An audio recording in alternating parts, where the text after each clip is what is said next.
Bismillahirrahmanirrahim. Assalamualaikum warahmatullahi wabarakatuh. Waalaikumsalam. Alhamdulillah wassalatu wassalamu ala Rasulillah wa ala alihi wa ashabihi wa man wala wa ba'd. Allahumma shalli wa sallim wa barik ala Muhammad wa ala ali Muhammad. Rabbana zidna ilma wa warzuqna fahma. Allahumma faqihna fid din wa 'allimna at-ta'wil. Rabbi shrah li sadri wa yassir li amri wahlul 'uqdatam min lisani yafqahu qawli. Baiklah para mahasiswa yang kami hormati, pelajaran kita hari ini adalah hubungan semantik. Apa itu hubungan semantik? Jawabannya ada di 3 hal berikut ini, yaitu al-alaqa at-tabi'iyyah, al-alaqa al-mantiqiyah, al-alaqa al-'urfiyyah. Al-alaqa at-tabi'iyyah adalah hubungan yang normal. Al-alaqa al-mantiqiyah adalah hubungan yang logis. Dan yang terakhir, al-alaqa al-'urfiyyah adalah hubungan adat atau budaya. Baiklah, kita akan menjelaskan ketiga hal ini satu persatu. Pertama adalah al-alaqa at-tabi'iyyah, yaitu hubungan yang normal. Hubungan yang normal adalah hubungan antara penanda dan petanda, yaitu kata, maknanya atau tanda dan konotasinya. Hal itu merupakan persoalan pertama yang menyibukkan pemikiran manusia. Hal ini menjadi bahan kontroversi di kalangan filsuf Yunani lebih dari 5 abad sebelum Masehi. Dan motif munculnya pendapat filosofis ini adalah kontroversi yang terjadi dan masih berlangsung sampai sekarang. Tentang apa? Yaitu tentang asal-usul bahasa manusia. Para filsuf Yunani ada yang menganut asas tawakuf, dan ada pula yang menganut asas peletakan dan kesepakatan, dan dalam munculnya asal-usul bahasa tersebut. Mereka yang menganut asas tawakuf meyakini bahwa hubungan antara kata dan maknanya merupakan hubungan yang wajar karena asal-usulnya adalah Tuhan yang Maha Esa. Teori Heraklitus, bapak prinsip tawakuf, berkisar pada analisis nama-nama. Ia percaya bahwa nama diberikan oleh para dewa. Oleh karena itu, nama-nama atau al-asma tersebut muncul sesuai dengan apa-apa yang dinamakan, yaitu al-musammayat. Oleh karena itu, Heraklitus percaya akan keniscayaan hubungan antara kata dan berdasarkan pendapat ini, Heraklitus dan para pengikutnya berpendapat bahwa setiap kata dalam bahasa memiliki hubungan langsung dan alami yang menghubungkan dengan makna yang ditunjukkannya. Dalam beberapa argumennya yang didukungnya bahwa pada dasarnya ada nama yang benar untuk setiap benda dalam kehidupan, dan bahwa penamaan bukanlah sebuah kata yang diterapkan sebagai orang pada sesuatu setelah disepakati, tetapi di alam ada cara yang benar untuk menunjukkan sesuatu, namun menuntun kita ke dunia benda. Dan ketika kita mengetahui hakikat nama dengan paksaan, kita mengetahui hakikat nama sesuai dengan itu, dan dengan demikian dunia kata-kata membawa kita ke dunia hakikat. Jadi para pendukung prinsip ini beranggapan bahwa segala sesuatu dikenal dengan namanya, yang merupakan anugerah dari Tuhan yang Maha Esa, dan oleh karena itu ada hubungan yang alami, anugerah, dan dipaksakan antara kata dan kita. Dan hubungan ini tidak boleh diselidiki terlalu jauh, harus diyakini dan diterima. Yang kedua adalah al-alaqah al-mantiqiyah, hubungan yang logis. Disebut hubungan inferensial dan diwakili oleh adanya tanda-tanda, apapun tanda-tanda itu, bentuk, warna, bunyi, atau apapun yang bila muncul menunjukkan suatu makna dan dianggap sebagai indikator makna tersebut, baik itu adalah suatu konsep, arah, atau yang lainnya. Seperti ketika Anda melihat awan gelap dan mengetahui bahwa hujan akan segera turun.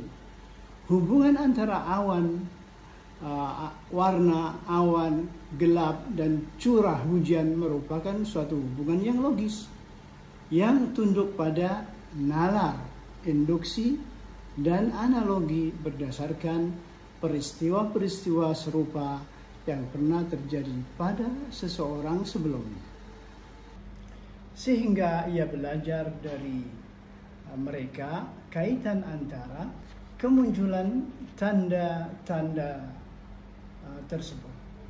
Akibat dari kemunculan tersebut, jenis hubungan seperti ini tidak dapat diterapkan pada bahasa, karena bahasa pada mulanya merupakan bunyi-bunyi yang berurutan dan majmuk yang membawa setiap struktur fonetik munculnya makna yang telah disepakati oleh humanistik linguistik.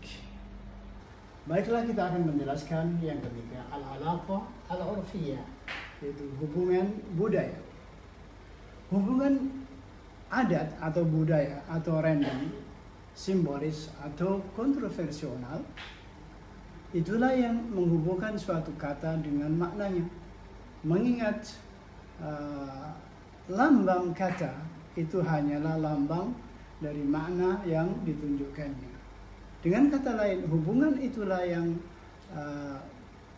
yang tidak kita temukan. Hubungan langsung antara kata dan maknanya yang menunjukkan keakraban hubungan antara kata dan maknanya adalah perbedaan bahasa dalam cara mengungkapkan sesuatu. Dengan menyatunya benda-benda materi yang diberi nama dalam kehidupan masyarakat manusia. Seekor anjing adalah seekor anjing dalam masyarakat manusia manapun, namun namanya bervariasi dari satu kelompok bahasa ke kelompok yang lain, karena hubungan antara nama dan objek bersifat arbitrer dan kontroversial.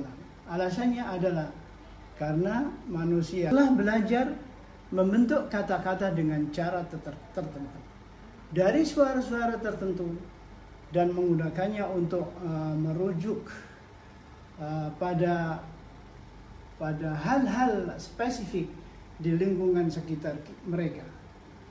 Kalau bukan karena keakraban hubungan antara sebuah kata dan maknanya, maka cara-cara berekspresi tidak akan terjadi pada semua umat manusia. Hubungan adat atau budaya antara sebuah kata dan maknanya mungkin berbeda dari satu dialek bahasa ke dialek bahasa lainnya dalam satu bahasa. Baiklah, ikhwah, setelah dijelaskan tadi tiga hal ini secara gamblang dan detail dan sangat panjang, barangkali ada yang ingin ditanyakan. Silakan. Saya mau bertanya, dokter. Apa definisi bahasa dalam semantik bahasa Arab? Baiklah, pertanyaan bahasa itu apa? Saya teringat perkataan Ibnu Jini. Ibnu Jini menyatakan, al-lughatu hiya al-aswat yu'abbiru biha an qaumin, yu'abbiru biha qaumun an hajatihi. Bahasa adalah al-aswat, suara-suara yang disuarakan oleh suatu kaum untuk menyatakan keperluan mereka. Itu adalah bahasa. Kemudian ada yang menyatakan bahasa adalah lisan. Makanya ada yang dinamakan ilmu lisaniyat, ilmu lisan, ilmu bahasa. Dan kita bisa cari, bisa observasi yang lebih panjang lagi tentang apa itu bahasa. Dokter, saya mau tanya, Silakan. adakah di tentang hubungan semantik ini contoh dua kata yang berbeda katanya tapi memiliki makna yang sama dalam satu bahasa, misalnya bahasa Arab, dokter? Ada hubungan yang dinamakan hubungan budaya tadi. Dalam satu bahasa Arab ada dua kata, mungkin lebih, tetapi tujuannya adalah sama. Kata-katanya beda tetapi maknanya sama. Yaitu seperti sakkara atau aghlaqa. Aghlaqa adalah artinya menutup. Itu orang-orang di antara Hijaz, di antara Jazirah Arabiyah itu mereka menyatakan aghlaqa itu menutup. Aghliqal bab, tutuplah pintu. Namun ada satu bahasa Arab yang lain yang sudah melewati benua yang lain, yaitu orang-orang Sudan. Orang-orang Sudan berbahasa Arab.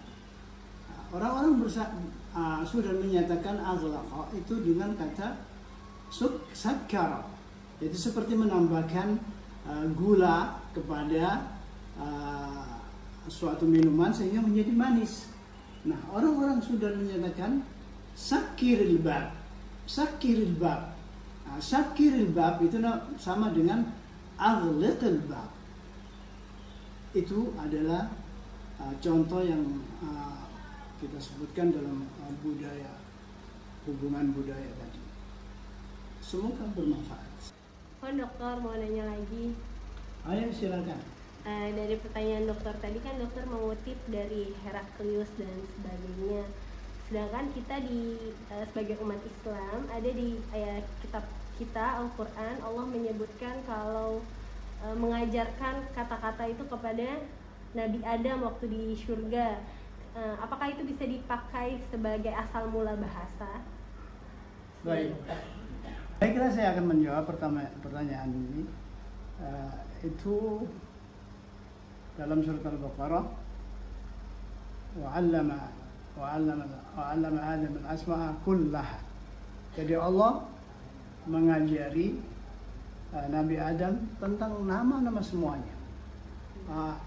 Ini pada dasarnya adalah yang kita terima, yaitu sebagai asas tauqifiyah.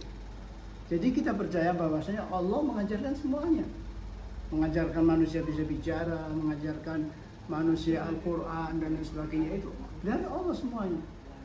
Namun dalam perkembangan itu ada sisi-sisi lain yang kita alami. Bahwasanya bahasa itu perlu dipelajari. Nggak langsung setiap manusia yang dilahirkan kemudian bisa berbahasa. Bisa dicari bahasa itu. Bahkan bahasa yang bermacam-macam ini tidak mungkin seseorang langsung bisa paham semua nama dalam satu bahasa apapun. Dan itu insya Allah bisa kita kembangkan nanti pada pertemuan berikutnya. Apakah sudah paham? Ya, sudah. Oke, terima kasih. Baiklah para mahasiswa yang saya hormati, setiap ada perjumpaan pasti ada perpisahan. Kita akan menutup